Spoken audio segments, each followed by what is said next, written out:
Tama bang support yung friend kahit mali siya? Hindi naman sa support, pero kunyari may mali siya, pero sabi mo sa kanya na mali yun. Diba? Hindi naman ibig sabihin na nandiyan ka lagi sa kanya, okay lang. Kunyari, syempre friend mo siya super friend mo siya. So, hindi siya nagtotolerate, ayun, hindi siya nagtotolerate, pero akala kasi ng iba, kunyari, may nagawang masama to, tapos yung friend nandun pa rin sa friend niya. So, parang feeling nila, tinotolerate. Siyempre, ayaw din naman ng friend na yun na may mali siyang ginagawa. So, nandun lang siya para pagsabihan siya, i-guide siya, ganyan. So, kung mali yun, ganun talaga. Sa friend naman, wala kayong magagawa sa decision niya. Alam mo, sabi mo, hindi, mali yan, huwag mong gawin yan. Ganon, di ba? Siyempre, yung friend mo pa rin yung tao pa rin yung magdidesisyon para sa sarili nila. Pero ikaw as a friend, ikaw lang yung para, ito, alam mo namang mali yan. Pero dapat, yung ganong friend dapat.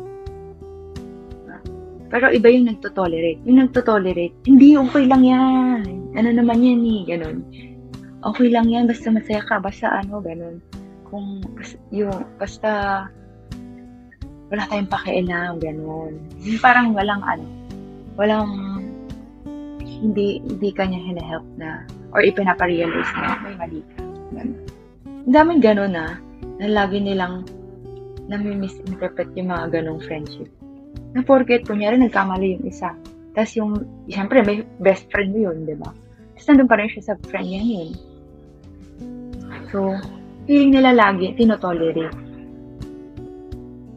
Guys, hindi nyo ba alam yung support na or guide na binibigay nyo sa friends mo? Kaya, ako, dati parang minsan may ganun ako. Aminado ako. Parang, may mag-friend, tapos, bakit sila ganun? Parang naman. So, syempre nga, hindi pa ako masyadong aware din sa paligid ko. Or paano tumatakbo yung life, ganyan. So, medyo na-judge ko sila. Pero ngayon, na may nakikita akong mga ganong nangyayari sa life, ganyan. So, nagigets ko na sila kung paano nangyayari. Talaga ikaw din yung iintindi or sabihin mo na lang din talaga na lagi kang, baka kasi naman, ganyan. Hindi laging judge, ganun. Ako natutunan ko. Hindi, tsaka na-observe ko naman. Kahit di ko pa sila nakakasama lagi dati. Lagi kasi ako gano'n. Nag-o-observe din ako. Pero yung kind ng friendship nila, kunyari, hindi talaga silang bibigay ng choice kunyari, sa akin magbibigay sila ng advice. Laging may choice. Tsaka lagi talagang, ito yung, pros and cons ng mga magiging decision. Ganun. Hindi lagi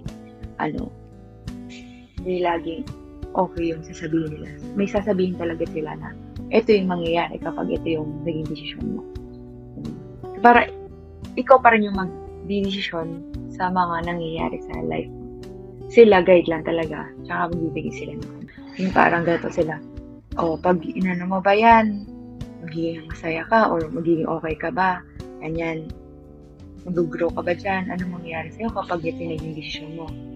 At pag ito naman yung decision mo, madami kang makukuhang benefit para sa sarili mo.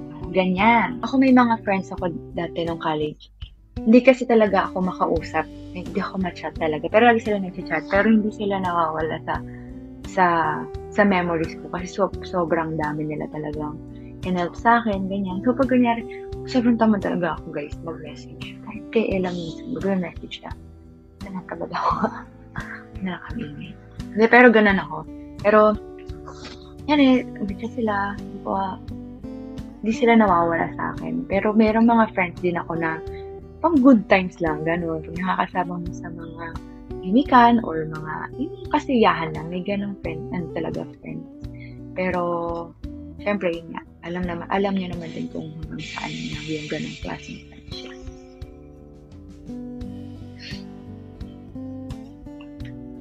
Tsaka ayoko yung friendship na pagsasabihan na magagalit, gano'n. Ang gusto lang naman din, tinutulungan ka lang naman din ng friend mo. So, yun yan, pang good times may mga ganun friendship. Ayaw mo, pag mga, pag nasa, hindi ka ng magandang status ng life mo, tapos, nandyan sila, ayaw mo nang ganun, nandun sila, kasi inaano ka nila, pinagsasabihan, ay, hindi na kayo sa ganun friend. Ayaw naman nila makinig sa inyo or ng help, so, bakit pa kayo stay?